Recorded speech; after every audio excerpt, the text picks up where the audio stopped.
ओम नमः शिवाय। आज की वीडियो में हम बात करेंगे अर्गला की। जैसा कि हमने पिछले वीडियो में आपसे वादा किया था। अर्गला का शाब्दिक अर्थ होता है दरवाज़ा या फिर दरवाजे में लगने वाली सिटकिनी। लेकिन यहाँ पर एक अलग विषय है अर्गला का, जिसके बारे में हम बात करेंगे। जैसा कि पराशर ज्योतिष में ग्रहों की दृष्टियों की बात की जाती है, जेमिनी ज्योतिष में राशियों की दृष्टि देखी जाती है, और इसी प्रकार से अर्गला को भी हमें देखना चाहिए। मैं हूं पंडित अनूप मिश्रा और आपका स्वागत करता हूं अपने इस YouTube चैनल में। अभी तक यदि आपने इस चैनल को सब्सक्राइब नहीं किया है तो चैनल को सब्सक्राइब करें। वीडियो पसंद आए तो इसे लाइक करें और बेल आइकॉन दबाएं, जिससे कि हमारे आने वाले वीडियो की सूचना आपको समय से प्राप्त हो सके। तो आगे के बारे में जानने के लिए, यानी अर्गला के बारे में आगे समझने के लिए, आइए चलते हैं अपने कंप्यूटर की स्क्रीन पर। और स्क्रीन पर जाने के पूर्व आपसे एक निवेदन है कि यदि इस विषय से संबंधित कोई भी प्रश्न इस वीडियो को देखने के बाद आपके मन में है तो आप हमें कमेंट बॉक्स में लिखें। हमारे दिए गए व्हाट्सएप नंबर पर हमें व्हाट्सएप करें। आपके प्रश्नों का उत्तर तो मैं देता ही हूँ। तो आइए चलते हैं कंप्यूटर स्क्रीन पे। तो हम आ चुके हैं सिस्टम पे एक सैंपल चार्ट के साथ। आगे बढ़ने के पूर्व कुछ बातों को मैं बता रहा हूँ, उसको आप विशेष तौर पर ध्यान में रखें। पहला कि अर्गला को जैसा हमने अभी बात किया था कि ग्रहों तथा राशियों की दृष्टियों की तरह ही समझें, क्योंकि इन जैसे कि जिन ग्रहों की दृष्टियाँ या राशियों की दृष्टियाँ होती हैं तो जब उनकी दशा महादशा आती है तो वो भाव एक्टिवेट हो जाते हैं। इसी प्रकार से अगर कोई ग्रह किसी भाव का अर्गला दे रहा है तो उस ग्रह की दशा अंतरदशा में वो भाव एक्टिवेट होता है। और दूसरी बात कि अर्गला किसी भी भाव की हो सकती है। जैसे मान लीजिए लग्न की अर्गला हो सकती है, द्वितीय भाव के लिए अर्गला हो सकती है, तृतीय भाव, चतुर्थ, सप्तम, दशम, किसी भी भाव की अर्गला होती है। और हमको जब अर्गला का विचार करते हैं तो हमको सभी भावों की अर्गला का ध्यान अवश्य रखना चाहिए। और जैसा कि मैंने बताया कि अर्गला शुभ और अशुभ दोनों हो सकती है और इनको कैसे देखना चाहिए ये तो हमने बात कर लिया। अब हम बात करते हैं अर्गला की। अब पहले आप समझ लें कि अर्गला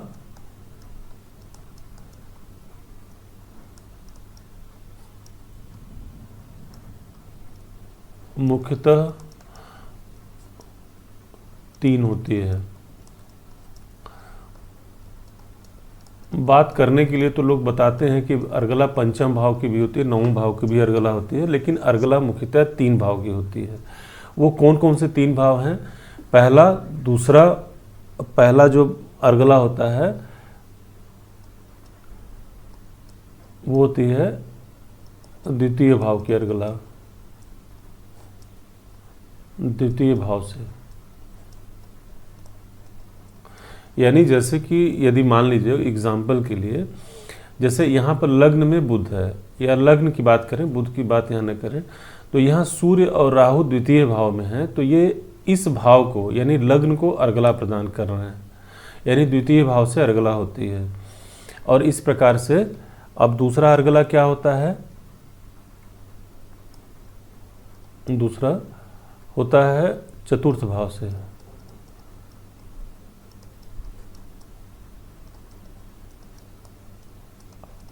अब चतुर्थ भाव को कैसे समझें कि देखिए यहाँ पर एक एग्जाम्पल के तौर पर जो चार्ट हमने लिया है, यहाँ लग्न में शनि जो है लग्न को अर्गला दे रहा है।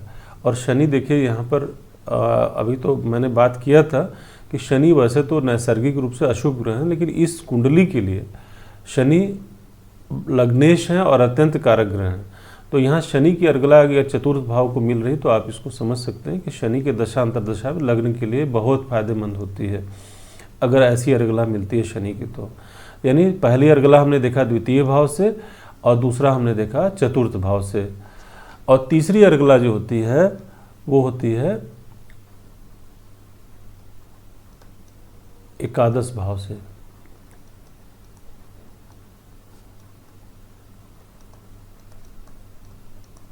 एकादश भाव से। अब यहाँ आप देखें कि लग्न में बुध हैं, या लग्न की बात करें, लग्न को एकादश भाव से अर्गला मंगल और गुरु की अर्गला मिल रही है। तो अर्गला हमने जो समझा है, पहला अर्गला होता है द्वितीय भाव से, दूसरा अर्गला मिलता है चतुर्थ भाव से, तीसरा एकादश भाव से।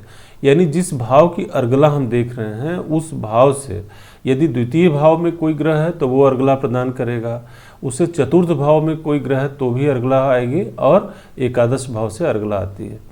तो अर्गला मुख्यतः 3 भाव से मिलती है। ठीक है, तो अब इसके बाद हम समझ लेते हैं अर्गला के अवरोध को।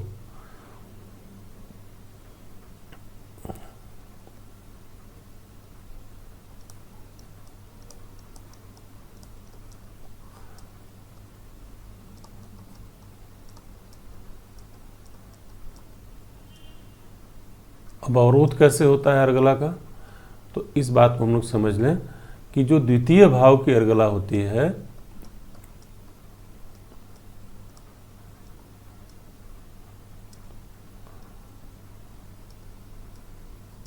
इसका जो अवरोध होता है वो होता है द्वादश भाव से।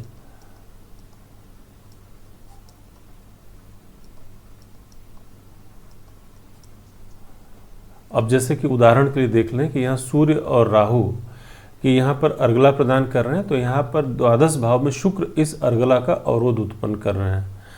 अब इस प्रकार से आगे चलें तो दूसरी जो अर्गला का अवरोध होता है, चतुर्थ भाव की जो अर्गला होती है,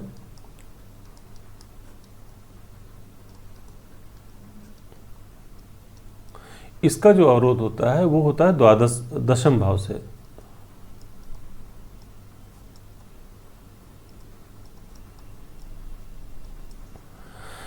यानी देखिए, अगर शनि यहाँ पर चतुर्थ भाव में लग्न को अर्गला प्रदान कर रहे हैं तो चंद्रमा उसका अवरोध उत्पन्न कर रहे हैं, तो यानी दशम भाव से भी अर्गला होती है।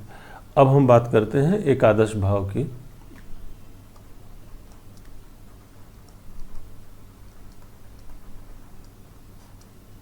एकादश भाव की जो अर्गला होती है वहाँ पर तृतीय भाव से उसकी जो काट होती है तृतीय भाव से होती है।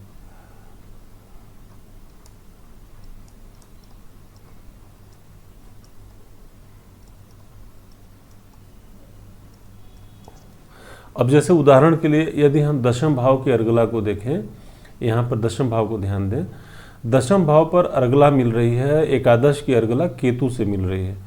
अब लेकिन इसका जो होता है अवरोध शुक्र उत्पन्न कर रहे हैं, यानी तृतीय भाव में शुक्र हैं यहाँ से। इस ध्यान दीजिएगा, दशम भाव की बात मैं कर रहा हूँ कि दशम भाव से अर्गला मिल रही है केतु की, एकादश की अर्गला, तो यहाँ पर इसका जो अवरोध मिल रहा है वो शुक्र से मिल रहा है। तो मैं समझता हूँ कि आपने इस बात को समझ लिया कि अर्गला कहाँ से प्राप्त होती है और अवरोध कहाँ से प्राप्त होता है। तो ये 2 बातें आपने समझ लिया। अब इसमें जो है हम आते हैं, अब अंशों के आधार पर अर्गला का अवरोध कैसे होता है इस बात को भी आप समझ लें। जैसे अभी आपने समझा, अभी तो आपने देखा कि जैसे यहाँ पर इस चार्ट के हिसाब से आपने देखा कि 3 भाव से अर्गला प्राप्त होती है, द्वितीय भाव से, चतुर्थ भाव से और एकादश भाव से। अर्गला का अवरोध हमने बताया कि द्वितीय भाव का अवरोध द्वादश भाव से होता है, चतुर्थ भाव का अवरोध दशम भाव से और एकादश भाव का अवरोध तृतीय भाव से। तो ये तो आपने समझ लिया। इसका एक अंशात्मक दृष्टिकोण भी होता है कि अंशों के आधार पर अर्गला का अवरोध उत्पन्न होता है, तो वहाँ पर हम लोग बात कर लें। देखिए, एक राशि जो होती है ये होती है 30 अंशों की, 30 अंश की। तो हम इसको पहले 4 भागों में विभाजित कर लें। तो पहला जो भाग होगा इसका वो होगा 0 अंश से लेकर और 7.5 अंशों तक, और दूसरा जो होगा वो होगा 7.5 अंशों से 15 अंशों तक, और तीसरा होगा 15 अंशों से 22.5 अंश तक, और चौथा होगा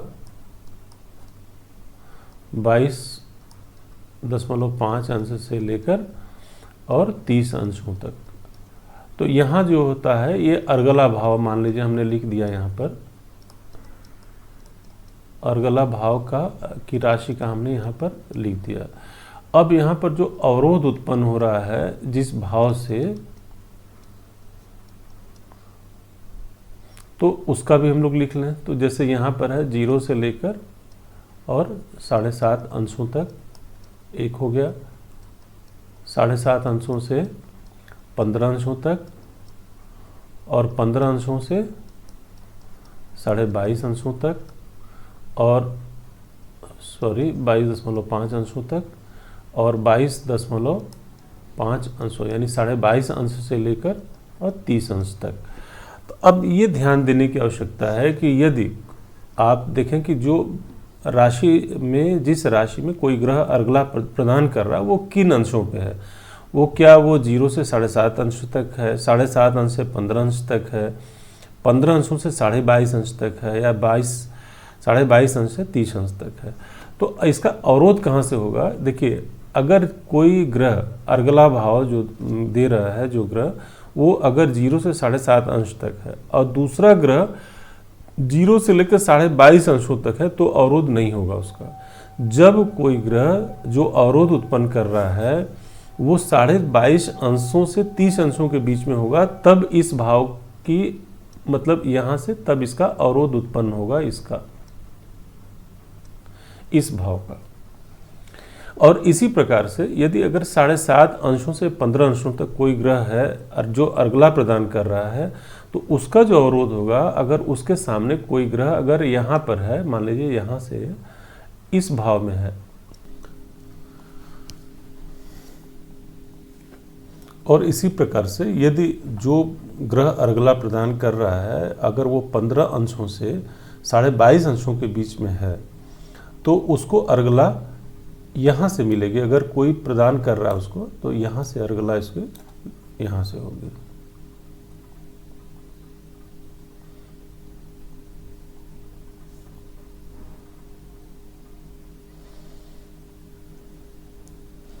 और इसी प्रकार से यदि कोई ग्रह 22.5 अंशों से 30 अंशों के बीच में है, तो उसकी अर्गला जो होगी, जो अर्गला दे रहा है ग्रह, वो 0 से 7.5 अंश के बीच में होगा, तब इसको अर्गला ये अवरोध उत्पन्न करेगा।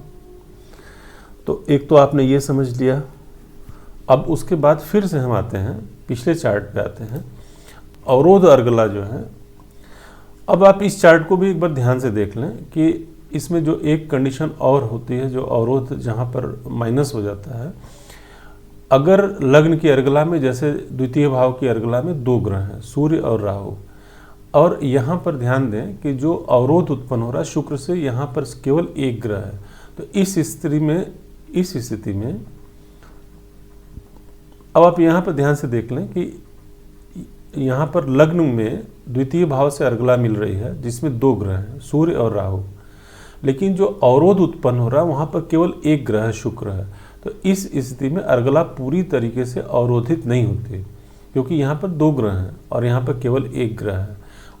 अंशों का भी ध्यान दीजिए, और इस बात का भी आप ध्यान विशेष तौर पर दें कि 2 ग्रह है, अगर अर्गला दे रहा है, तो यहाँ पर अगर एक ग्रह से अवरोध हो रहा है, तो हम लोग उसको भी नलीफाई मान के चलते हैं, क्योंकि अर्गला फिर पूरी तरीके से अवरोधित नहीं होती। तो जहाँ तक मैं समझ रहा हूँ कि हमने अर्गला के बारे में पूरी तरीके से समझ लिया। इसके बाद भी अगर कोई प्रश्न आपका है तो हमें कमेंट बॉक्स में लिखें, और हमारे व्हाट्सएप नंबर पर भी आप हमें लिख सकते हैं। धन्यवाद।